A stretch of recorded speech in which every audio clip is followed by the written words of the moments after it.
dear listeners. Kyla here, popping in to introduce an episode of Green Majority Radio, a podcast and radio broadcast that we've worked with a couple of times. This particular episode features yours truly and my lovely co-host, Kristen Pugh, discussing our latest project, Climate Justice Organizing Shorts. We really enjoy Green Majority Radio, and we thought that if you haven't had a chance to listen to an episode of theirs yet, you might as well. So buckle up and enjoy friend of the pod, Green Majority Radio.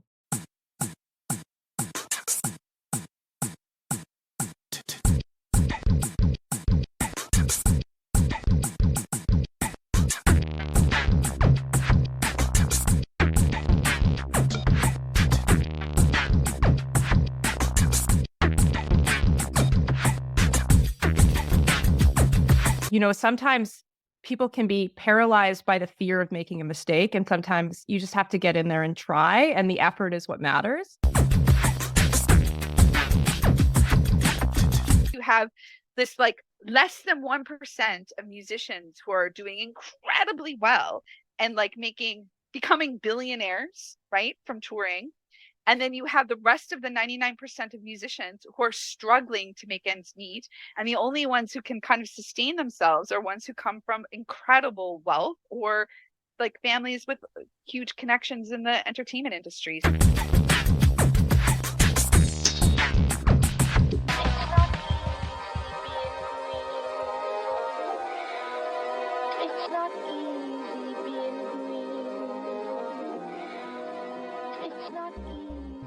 Welcome to the Green Majority.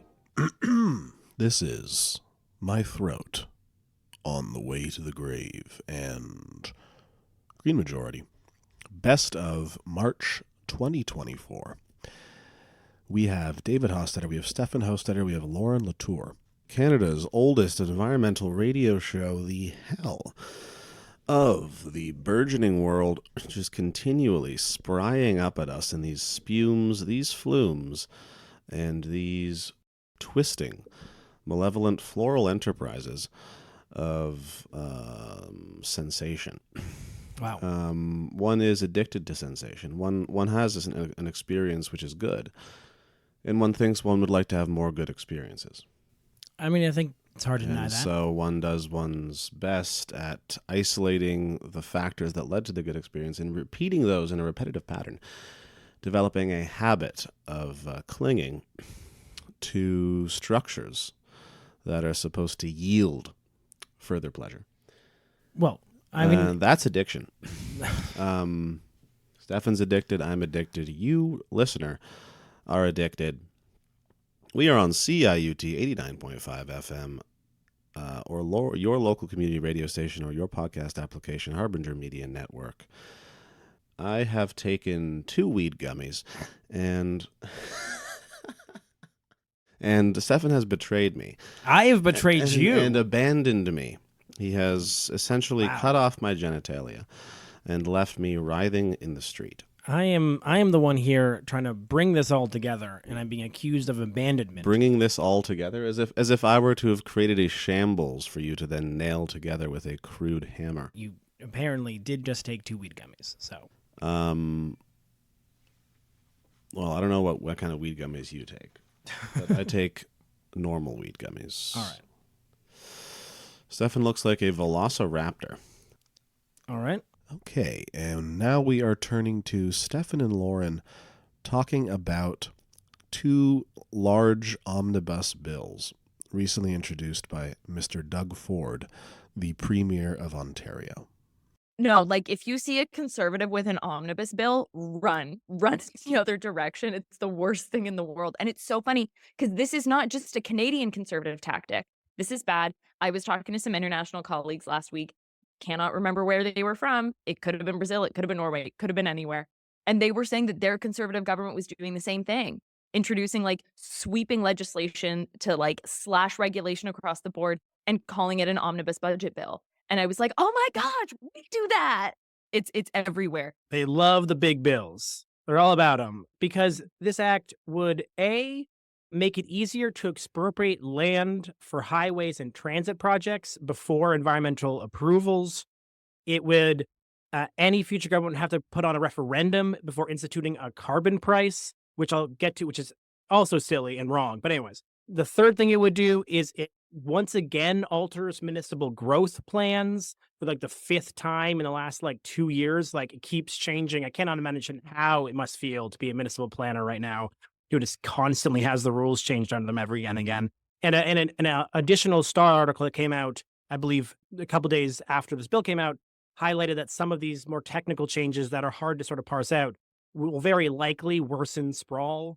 And then lastly, it just continues to like make things cheaper for drivers for some reason by basically making you never have to pay these $7 that would make sure that you renew your car, which also helps get it back when it's stolen. But who cares? Let's just allow that to continue, and also makes no new highways have tolls on them, which is, again, no current plans that were there to toll highways, but that's a thing. So they've sorry, done. that's just referring to no new toll highways, Yeah. or they're removing toll. Oh, so it's not okay, because I'm not gonna lie, there was like the lizard brain part of me was like, sick, I can take the 407 now. And what's amazing is that the 407 for listeners from outside of Ontario, the 407's a toll highway that's quite expensive, that stretches and kind of allows you to circumnavigate the GTA if you're cutting across southwestern Ontario. I never take it because I'm not made of money. And part of me was like, oh, wait, that's kind of sick. Well, But- one of but the no. arguments against the 413, which is what this whole bill is basically trying to make it easier for him to pass this other highway, which is the 413 and the Bradford bypass. And some of the arguments against these things is that if you just let trucks freely drive on the 407, you would solve all of the problems you're trying to solve. What's confusing about this whole issue is that, like, selling public goods to a private company that can make money for 99 years, which they did with the Highway 407, is not like a liberal ethos, right? Like this was straight up done as an offload costs and a money grab from a previous conservative government. And so this idea that now he's taken on tolls as the way to make it cheaper for driving is also sort of weird. There's a second bill, but maybe let's go bill by bill. So let's start there. Well, I don't know. Like this second bill is like pretty cuckoo to me, especially if you're considering it's like I don't know. Again, I understand the twisted logic at play here in terms of just like where they're going with this and the ways in which it propels businesses and like cuts red tape. But this second bill is just like, I don't know. To me, I would be furious if I were a small C conservative, because I'd be thinking, well, this limits the rights of the individual landowner. I can't see how this is something they could possibly support, and yet they'll spin it to be about business. So I don't know. Can you just brief us a little bit on the second bill as well, and we just combine the combo?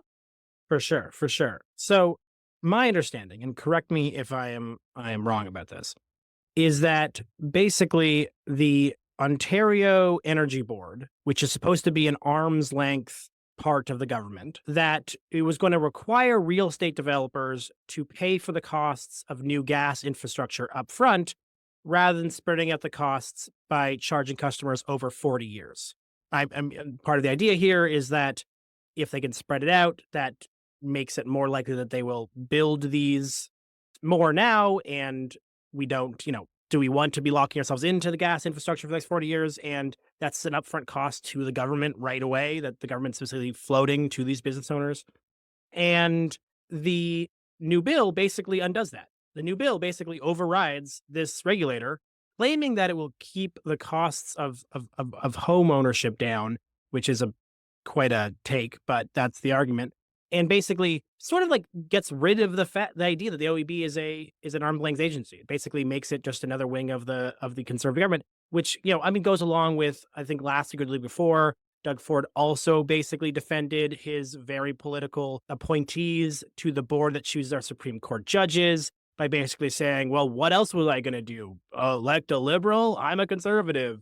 Which is like, so you're just sort of seeing this pattern of making everything political and everything sort of aligned with your own view, even in these agencies that are very much designed to not be political. He's politicizing everything and using and sort of this like, well, what am I supposed to do argument?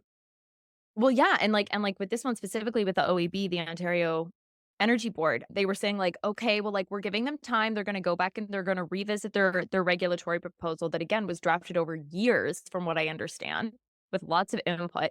And they're like, we're going to let them go back to it, but like, we're not ruling out stopping it again, basically, if they don't give us the regulation that we want, if they don't change things accordingly. No, these two bills between overriding the OEB and like, yes, okay, sure, you're slashing red tape, you're making it easier for a company to come in and get it done, but like at the expense of the homeowner, at the expense of, not that I'm out defending homeowners all the time, but like at the defense of the individual, which is, I don't know, supposed to be something that you're in defense of. And then on the flip side, you've got this other act. Oh, wait, I mixed up the names of the act. Sorry, that's the Keeping Energy Costs Down Act that we were just referencing with the OEB. The Get It Done Act has this issue of expropriating, which is a word that I had heard before, but I wasn't super familiar with. And I'm really glad this article kind of broke it down for us. And basically, expropriation is the idea that a landowner will be forced to sell their parcel of land to the government.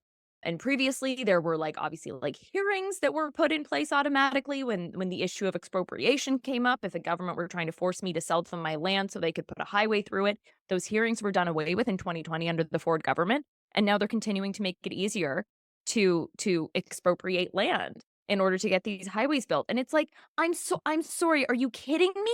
What conservative is down with expropriation of land, of you forcing them to sell you their land, regardless of whether it's for a highway or a wind turbine? You know what I mean? Maybe I would care less about this if it were wind turbines. Maybe I would. Maybe I'm a hypocrite. But regardless, it's just like, I don't know. Come on, guys. Like, this is wild. And also, then the other thing was, it's just like, why am I reading about this in the Narwhal and on the National Observer? How is this not like banner news? Maybe it is. Maybe my millennial ass just needs to, like, I don't know, turn on cable every so often. But cuckoo banana stuff happening under the Conservative government in Ontario. Yeah, for sure. And it just, to me, goes back to the exact type of things that the constituencies that Doug Ford cannot get enough of. And like, there is nothing the Doug Ford government likes more than trying to lock you into driving your car. It is amazing how addled with car brain Doug Ford in this government is. Almost 80% of the things they do seem to be based around the attempt to either make you drive more because it's now cheaper, or because you don't have to renew your license plates anymore, or because they're going to build 3 more highways, or because the changes to their housing plans just increases sprawl.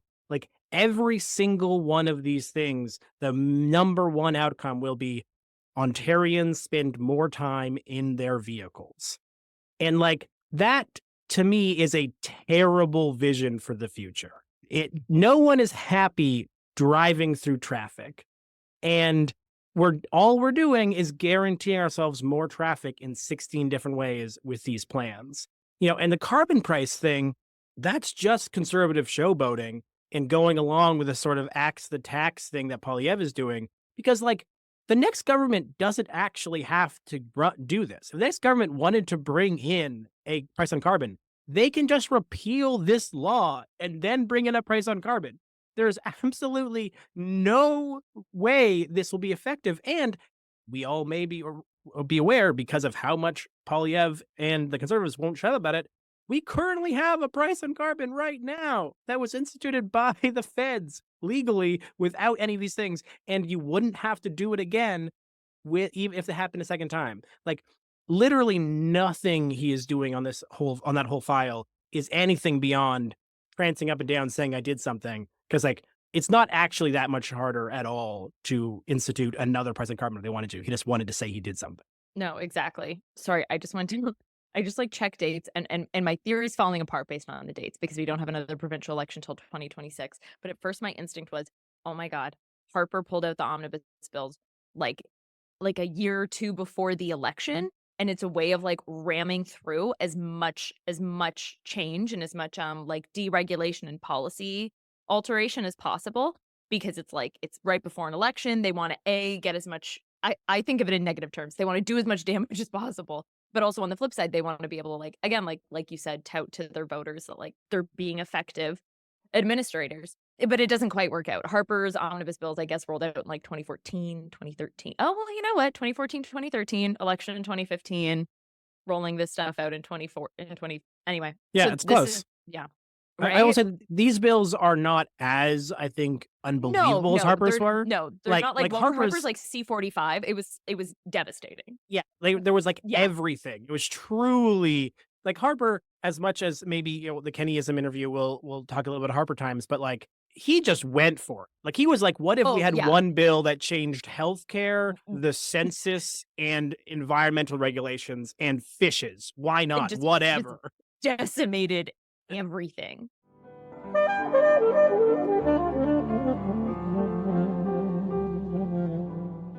And now we turn to Stefan speaking with the hosts of the Pullback podcast about their series with La Hub, Climate Justice Organizing Hub, about practical advice and information for climate activists. So much out there that is theoretical or that is talks about the ideas behind why we do what we do, and not nearly as much content is made to be like, no, here's how you do this thing. Like, you want to know how to make your meeting more accessible? These 5 things, you should do them. And at least that are sort of aimed at new groups starting up. You sort of get those types of conversations, like maybe from like these larger NGO type spaces where it's like, oh, here's the 5 tips you can do that, and becomes sort of a LinkedIn post, but doesn't really have the practicality so often of like, you need to do these things, or you're trying to figure out how to start something, or or make sure that something goes well. Do this. Like, that practicality is really key. Yeah, and I think our episode about disability justice in climate spaces was really good for that, for really bringing together the idea of why it's important and how smaller groups especially can forget or leave behind these sort of ideas, because the climate movement has a lot to do, right? Like, we're busy. We've got a lot going on, and it feels like these grand ideals that we're reaching for are so elevated and high that it's hard to focus on the small things, but you can't get to the top without taking those baby little ladder steps, right? And a big part of that is building a really strong foundation in your movement. And our episode on Indigenous solidarity and especially disability justice I found really enlightening in the idea that people just need to even stop to think about it. A lot of people think, oh, we don't have time for that. We're too small. We don't have the space or the capacity. But you do. And it's actually easier than you think. Yeah. And I think that was a really big point of the Indigenous solidarity episode, that, sometimes people can be paralyzed by the fear of making a mistake. And sometimes you just have to get in there and try. And the effort is what matters. And that was also something we got from, we did a great episode on divestment with Jenna Jandal, who has basically single-handedly, no, she did it with other people, but kicked RBC off campus at her university. And she was really inspiring, I thought, because she had started from zero. She just picked a fight with RBC on campus. And so it really shows that like anybody really can get involved. And it's not as overwhelming as you might think. Yeah, starting small is really important. And a lot of people, especially in the climate space or even outside of it, everybody's feeling overwhelmed, everybody's tired, but it doesn't need to be as big as starting a banner drop with 40 people on a bridge downtown. Like, it can be as small as, just email your MP, guys. We talk about more than that. We are talking to people in the climate organizing space specifically who have already kind of started the work, but there is also a lot for listeners who are not there yet and are ready to get going. So I think we did a pretty good job of covering a breadth of experience from very beginner to people who maybe are already in the space and just want, some more content to listen to spark your imagination. Imagination sparking is important. And so I'm curious, you've done a decent number of these episodes, a couple more to go, but is there anything that you've learned so far that you're like, oh, wow, this thing people should know about? I found the de-escalation episode very fun, in that de-escalation for me is kind of scary because I'm just a little girl. And it's hard to kind of go to a space where you might have to be in confrontation with somebody And so I think a lot of people stay away from climate protests because of that. But what we learned from Robbie in our de-escalation episode, who's a regular guest on our own show, Pullback, the number one thing that he told us to do, and I think I'm taking this not just for the climate movement, but in like on board for my own personal life, is just be calm. Like, show what you want to receive. If you want the other person to calm down, be calm yourself, right?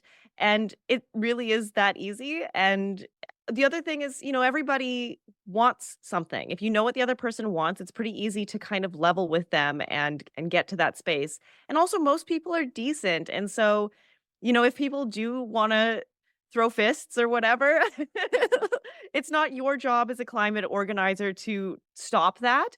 It's your job to keep other people safe.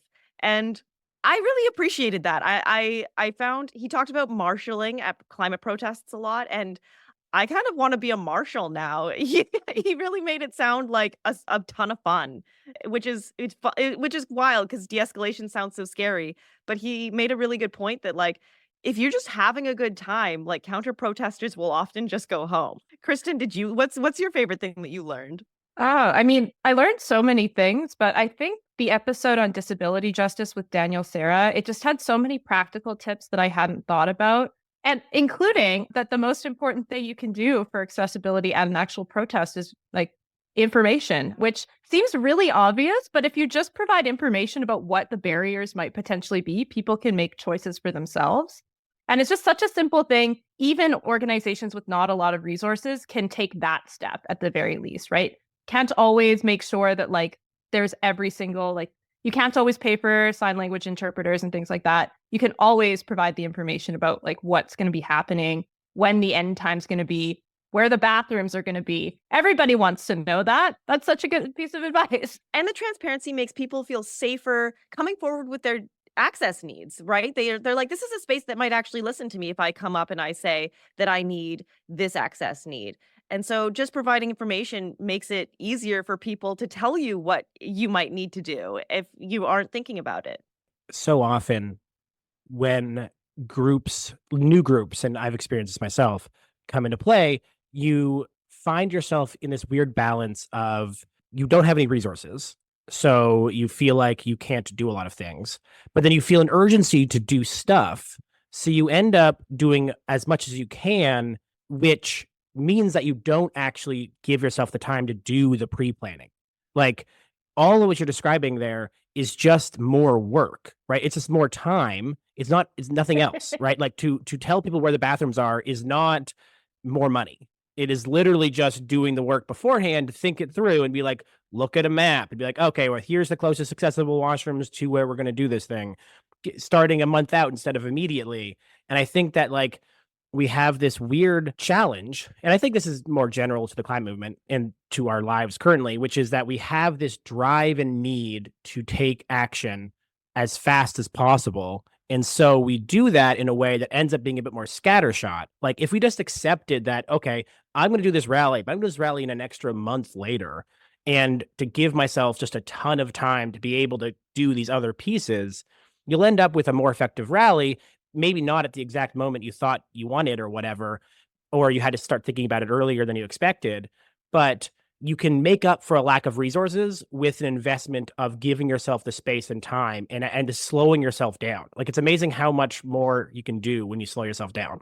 That was actually 100%. one of my favorite points that was made by Janelle Lapointe in our Indigenous Solidarity episodes, which is that the climate movement has this sense of urgency, which is fair. I mean, we're in but the climate, the climate is not going to be doing great for a long time. And we really owe it to ourselves to slow down. We owe it to ourselves and to the people that come after us to not be in a constant state of panic and like, yes, it's urgent, fine, but it's not going anywhere. So everyone take a deep breath.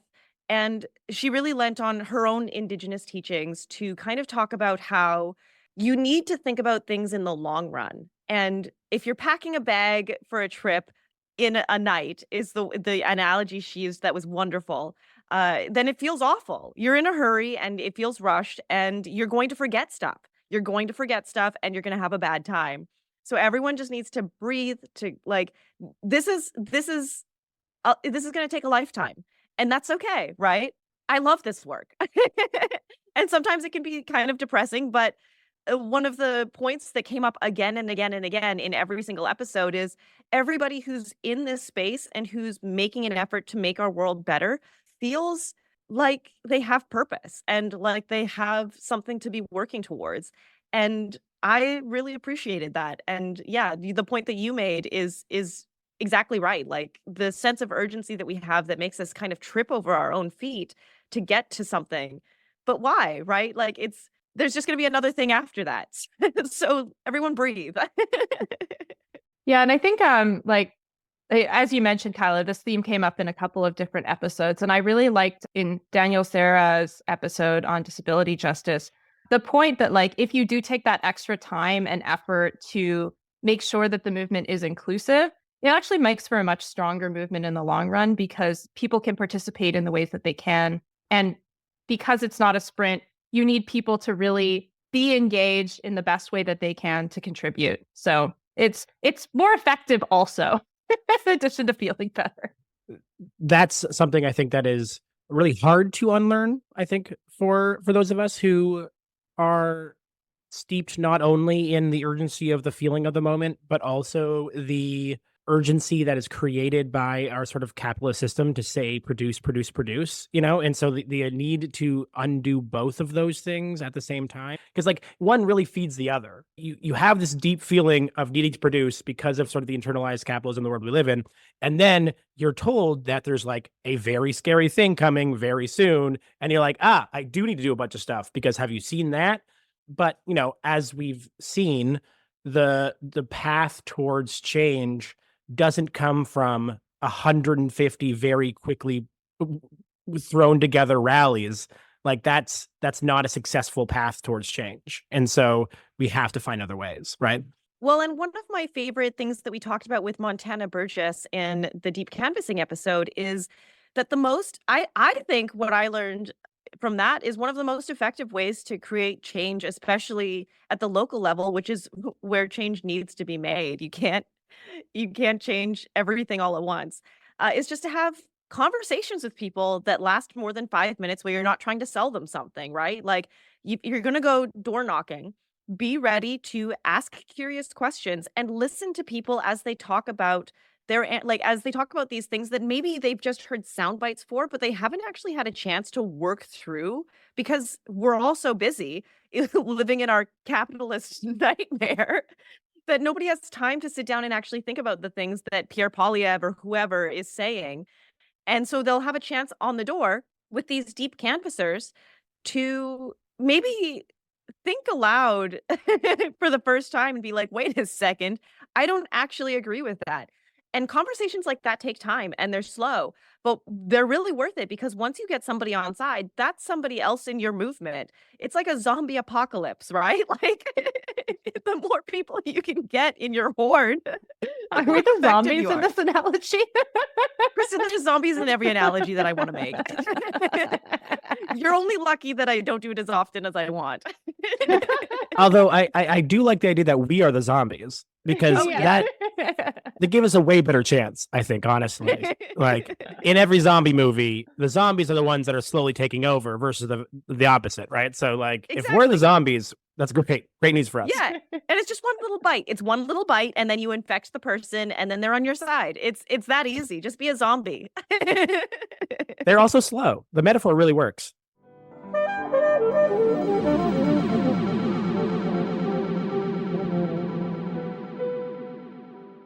Now we turn to Stefan speaking with Kim Fry from Music Declares a Climate Emergency about how to support small artists and culture and how to make the music industry sustainable. One of the big questions that I think comes up as I think through us moving towards a more sustainable world is, what joy and celebration and, fun looks like. Right? Because so much of what we currently do in society, or so much what's currently pushed in society for these things are consumption based, right? Yep. They are go buy something, hang out in a shopping mall, order stuff to your house and then do things. Like there's so much consumption that is based right now in our current ways of enjoyment, and that's shifted in some ways as things have moved online. But then, of course, then there's the energy draw of streaming services, and so everything has a cost. But for me, one of the things that I always figured was like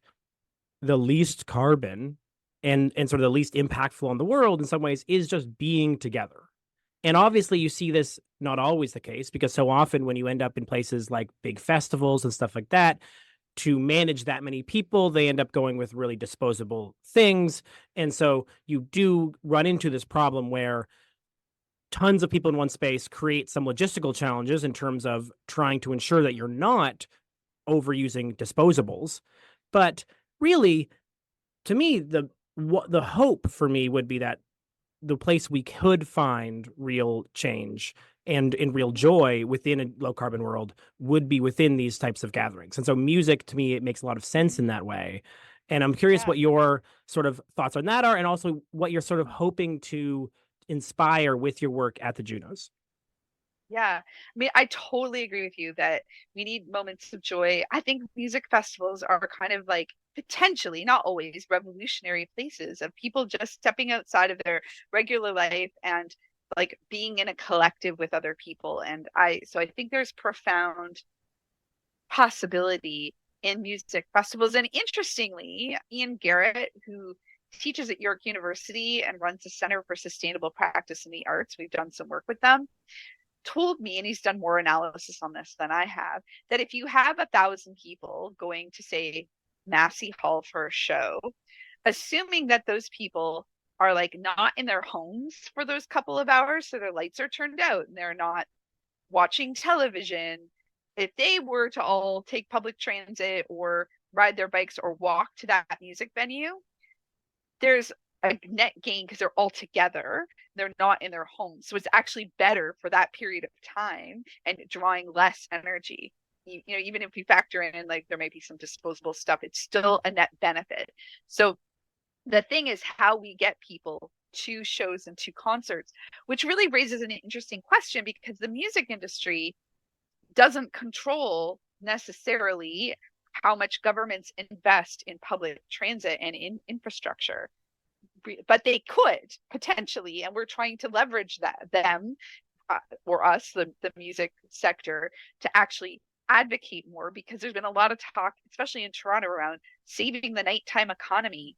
And what do? Well, cutting service and raising fares of public transit hurts the nighttime economy hugely, especially when you see Ubers doing surge pricing, etc. So a good, resilient, well-funded, reliable public transit system is actually good for the nighttime economy. It's good for live music. And when we bring people together, there's a sense of community.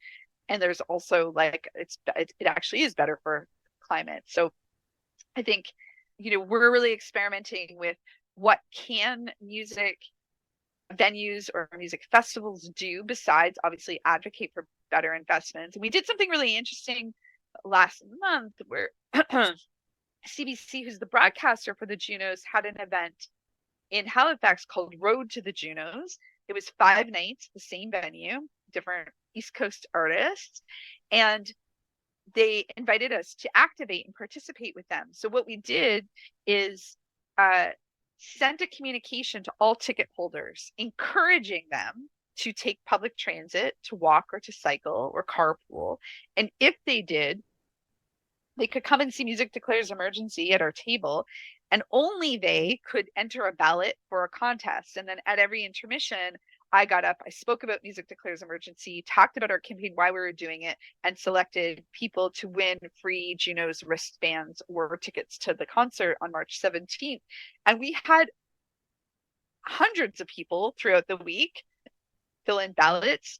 We had so many people tell us that it got them taking public transit for the first time since COVID, or carpooling with their friends. And so it really was quite impactful. It was a bit of an experiment. We've done similar tables before, but we've only communicated through social media, like more passively. But this was an active like what you need to know for this concert, everyone got that email, and it made a huge difference. So there are things that music venues can do around the transportation piece. And so that's why we're really emphasizing it in what we're doing for the Junos. But it's not like, well, we're just doing this for the Junos. We're trying to create structures and campaigns and ways of thinking that will live well beyond.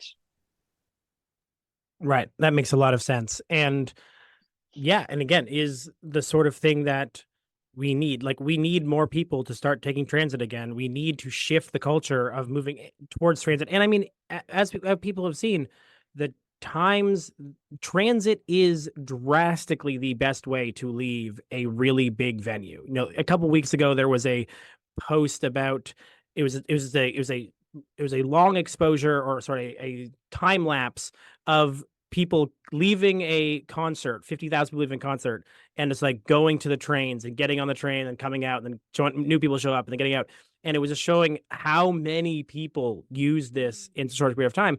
And it is undeniable, I think, that transit and walking and biking are so much better at moving large sums of people from Yep.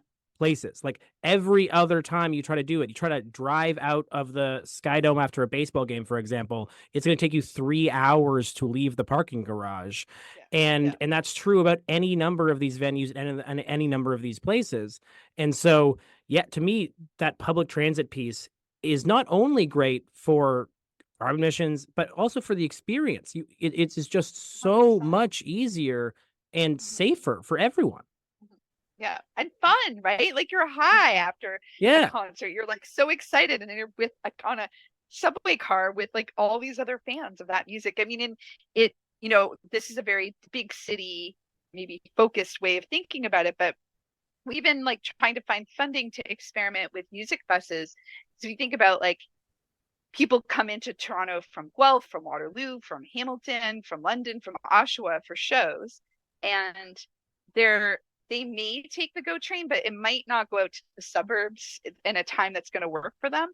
But what if you, and this goes back to the, like, we of course people want to go see their favorite big megastars at the Scotia Bank Arena or those big venues, but we need to be supporting the smaller artists and the mid-range artists, right? Because we sort of have a weird culture. If you look at most of the young artists who've made it big in the last 5 years, many of them were actors or they're Nepo babies, right? Like, you don't have a lot of people who are young, who are kind of grinding it out, playing 100 cap show and then a 500 cap show or venue, and then 1,000, kind of moving their way up. They kind of get propelled into superstardom, and then everybody else who isn't in that, Olivia Rodrigo or Taylor Swift or Harry Styles level is suffering and hurting. So you have a small, I mean, kind of like endemic of like how late stage capitalism works in every sector, but you have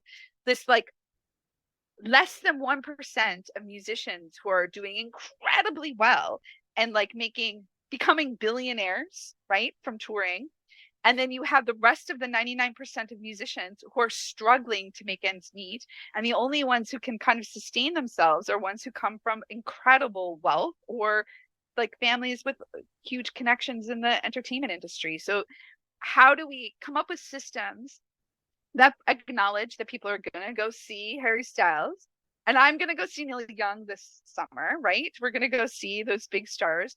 But how do we support also more local music? So we want to do these buses. So like imagining people are going into Toronto to see Neil Young, and there's enough people from Whitby, Oshawa, Bowmanville to fill a bus. And you figure out a way that you get them all in a bus together, and it like picks them up, and it's all Neil Young fans. But then you find an artist from that local area who's going to appeal to Neil Young fans, and they do little pop-up concerts, right?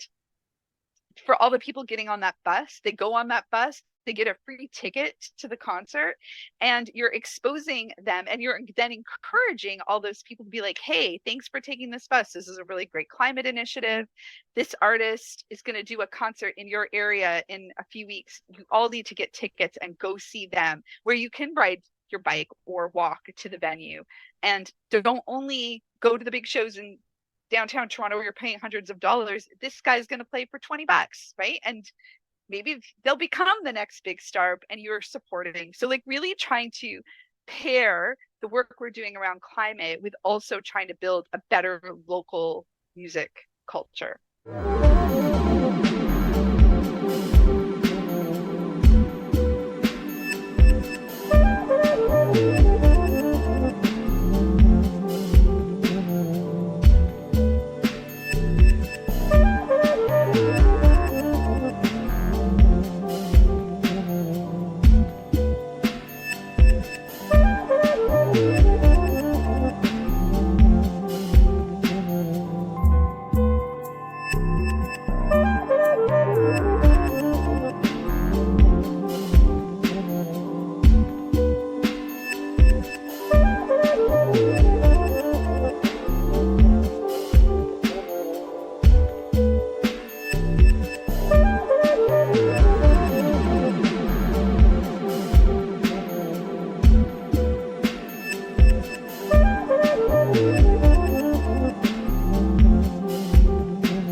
And now we turn to Stefan speaking with Mitchell Beer of the Energy Mix about recent occurrences with the Doug Ford government, the Ontario Energy Board, and the carbon tax.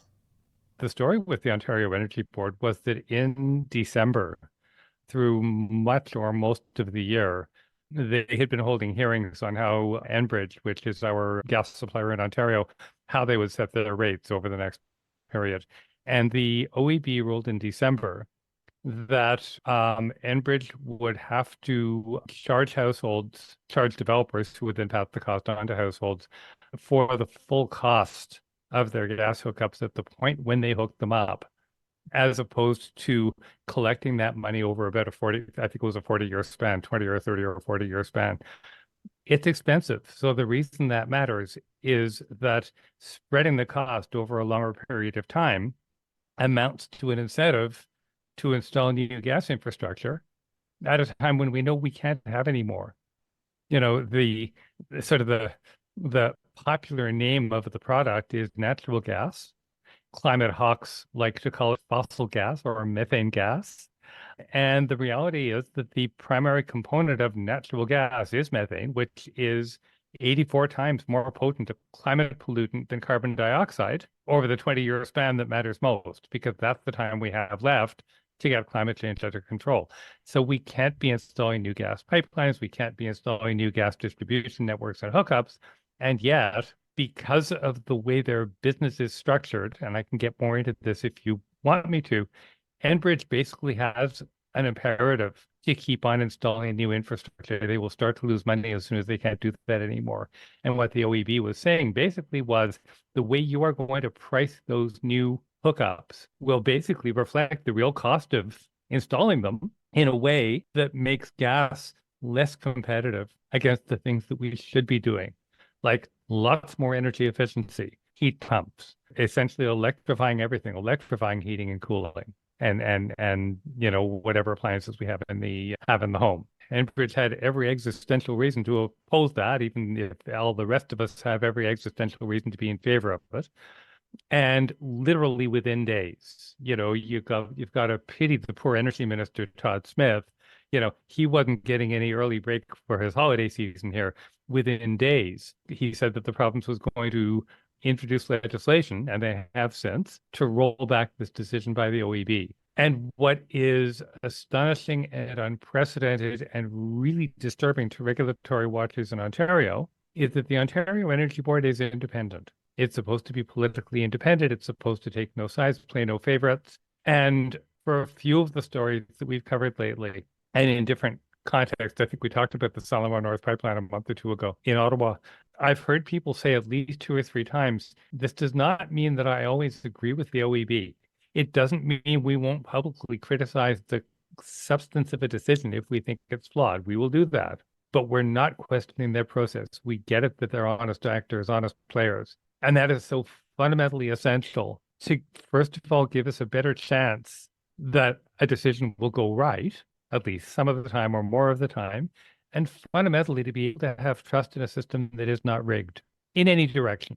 So if you're in a situation where people can spend probably thousands or tens of thousands of hours on a hearing process, and rip up some more trees for all the paperwork they have to generate through that proceeding, come to a conclusion that actually brings us toward a cleaner energy economy, a safer climate, more jobs, all of the things that the energy transition delivers, and they get it right, and a politically motivated minister can just rescind that, that's at a process level what we're hearing even more serious than the very serious mistake they're making on the substance. And as I say, I can, if you have 5 hours or 5 minutes, I can get into why it is that Enbridge is doing this, because actually it's not just Enbridge, it's Fortis in BC. I've heard that it's the gas utilities in Alberta, and we've seen this elsewhere. It isn't that they're being evil in trying to continue to install gas infrastructure. Their fundamental job is to stay in business. And because of the way that, I'm not justifying it, but from their point, because this shouldn't be done, but from their point of view, their rule number one is to stay in business, because anything else they want to do depends on that. And the way those businesses are structured, they have to do this because they can only keep going if they keep on adding infrastructure. So that's the core of the problem, but this is where it's brought us, that we are corrupting an independent process in Ontario. Yeah, and that seems like a pretty big problem. Big parts of the evaluation of oil companies is the futures and the idea that they are going to pump out oil for the next 20 years. The idea that something that is so fundamental to our current infrastructure, like Enbridge is sort of simultaneously too big to fail and needs to continue to grow, else it will fail, does feel like we're locked in to this world, right? Like, doesn't it though? It makes you feel like the only answer would be to fundamentally change the system, because we know that trying to solve the problem will make Enbridge collapse. Yet Enbridge is providing, gas right now to customers who need it for the time right being right now. Yeah. So what do we do? Yeah. How do we even begin to imagine an electrified world if even beginning to lay the foundations for that leads to such a overwhelming concern that we have to get rid of the arm's lengthness of an agency? Like, at that point, are we just running? Do we all work for Enbridge now? Are we just voting for Enbridge? Let's have a look at their campaign donations. I have no idea what we'll find out, but I'm pretty sure it'll be interesting. Yeah. Whatever interesting means. Let's get back, find out and get back to you. They're actually, this whole issue of getting from here to there. We keep saying around here that we know the what. We know we need to decarbonize. We know we have the targets. We know we have the arguments in favor. We know in many places we have the programs in place, and some of them are pretty good. The how do we actually implement them? After the years and decades that people have fought to get to this point, the how is actually even more complicated and has to get done fast and has to get done right. So yeah, that, at the big picture, I think you've hit on one of the most, not the only, but one of the most fundamental challenges we have to grapple with and come out the other side. There is a story we're following, and we ran a first story on it this morning, and within a couple of hours of reader reaction, we knew that we were doing a follow-up because there was more to the story. The gas utility in Quebec, Energy, hired, I would say, one of the best energy and climate strategy consultancies in the country to help them figure out how to get to real, not greenwashed, net zero. For a gas utility to try to do that, that the first cut's going to be imperfect, even if it comes from one of the best firms in the country. Because, as you're saying, there's no clean 100% flawless way for them to get there. Some of what they're doing, like emphasizing energy efficiency, because once again, they make their money on the infrastructure, not the gas. Great, absolutely. If they can drastically drive efficiency, that's an incredible contribution. Some of the things they want to do, like renewable natural gas, will depend on where the gas is coming from. If it's biogas at a farm, you bet, absolutely. If it's, some of the more greenwashed forms of at that point, so-called renewable natural gas, not so much. At the point when they say that they want to rely on carbon capture and storage, we've talked about that on the show, that, the industry itself admits that the technology is not ready for prime time. So what I've been hearing, what our team have been hearing out and about, is that it's really interesting that NSL is trying this. It's definitely to their credit that they're trying it. It's probably no surprise that it's not going to be perfect. And the way you get to perfect is to try something and find out what's working and what's not and get some practice and then keep trying. So it's not to suggest that the NSL plan takes the gas industry where it needs to go in one bite. And as I say, check out our Heat and Power Digest probably next week, next Friday, because we've just started in on the update that we've been inspired by our readers to take on. And I won't prejudge where that's going to go, but it's a really interesting story, and it's so different from what we're seeing with a company like Enbridge, even though they're facing the same challenges. Because we are recording this a week early, it will be out the day this comes out. So right now. So one more story before we go to music break, which is connected to sort of the ways that climate action is being hampered in our country, which is a throwback to something we talked about a couple of weeks ago or a couple of months ago, but you have a new sort of update about it. The Liberal government's attempt to figure out how to talk about the price on carbon. Obviously, it's become a central point of the attack from Poilievre. It's been mimicked by conservative premiers across the country. There is a significant set of action from people here using it as sort of their number one sort of thing to hit. Like axe the tax has become the sort of the number one unifying message, it seems like, from conservatives across Canada.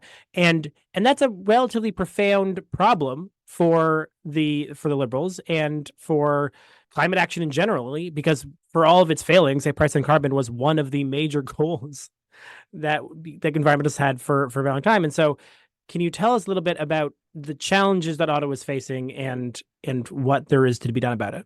It really has been a lightning rod, as you say, and it's really been a problem for them. And something that I have not been able to figure out and have not been able to get any answers on is how did we come to a place where the government sets up a carbon tax, carbon pricing system where the large majority of households, including those in greatest need, get more money back than they pay out, so that it's intended to not just be revenue neutral, but to be a gain for most households in Canada. How did they get to a point where people don't know that? How did they get to the point where they were not communicating that on bank and credit union statements from day one? How did they get to the point where when they tried to communicate it, the references were so vague that nobody knew what they were looking at? We're a two-person household of climate hawks, and we haven't a clue when our rebate is coming in. We know it's there, and we have confidence that it's real, and we're happy to see it. I could not point it out to you on a bank statement, maybe now, because they have finally, years and years in, and years after this communications nightmare has had a chance to entrench and metastasize, now they're finally communicating it. And what I don't get, and I'm not trying to inferentially lay blame because I don't know where to lay it, but the people we see defending this in the news and defending it on the front line, they are very smart people, but most of them, but more to the point, they're skilled enough communicators to win a federal riding.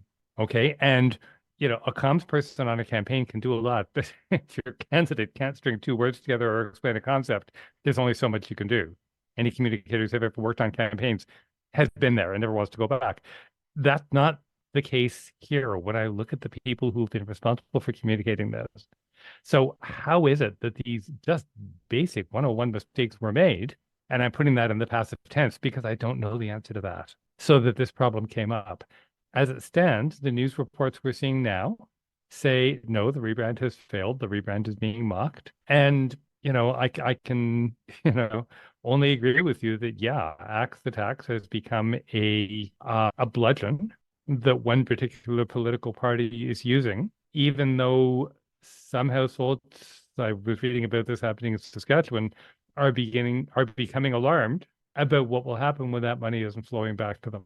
So the message is maybe kind of starting to go out, but it really is late in the day for that to happen. One thing that I would like to see, and where I think this government or any government, if it wanted to, could do well politically by doing good for people and for the country.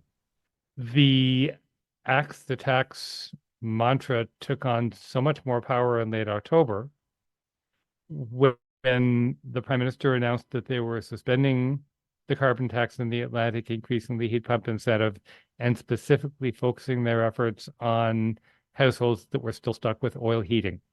It's the most expensive form of heating. These are very often the households with the least financial ability to change that without some form of backstop. And just by the way, oil heating is also the most carbon intensive way to heat your home. There might be others here and there, but you'd have to be really talented. So they were doing the right thing. They got slammed for it because, of course, it opened the door for opposition parties and opposition premiers to say we now have a two-tiered, what do they call it? Two-tiered home heating or two-tiered tax system, however they put it. So the really obvious response to that is to say, okay, you know what?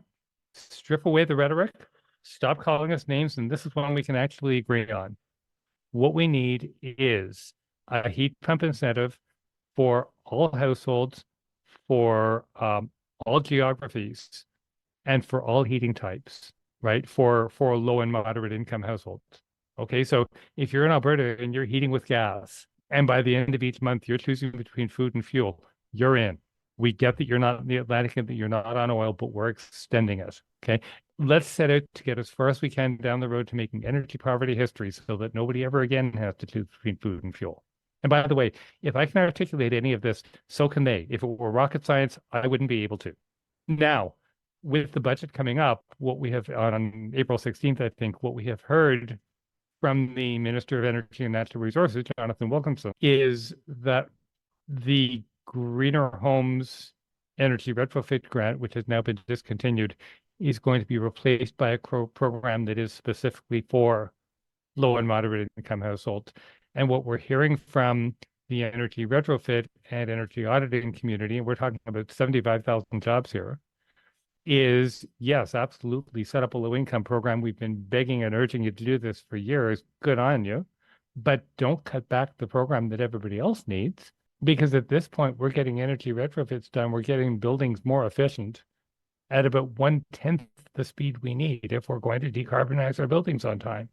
So don't kill off this program that was so successful that it ran through all of its funding in 2.5 years that was meant to last for 7. Recapitalize it and put on the low income program as well, low and moderate income, so that everyone here's a concept, everyone gets what they need. And along the way, we show some pretty impressive emission reductions. That ended up a bit of a journey, and thanks for being patient with it. It doesn't completely answer it about the carbon price, but what it does do is show Canadians, show households, show voters, show folks that we're actually getting something back for all of this rhetoric, and it's actually probably maybe pretty good for us. One of the people that I interviewed on the Greener Homes Grant, somebody who's just been doing this forever and just does brilliant work, was saying that this is one of the few or possibly the only program in the federal climate agenda that actually brings something back to households. So seriously, why would you kill that off? And that brings me back full circle to what brilliant communicators came up with this, and can we please get them working for the oil industry instead? We are going to go to a music break, and we'll be back to talk about some good news stories that are happening, which will be a nice change.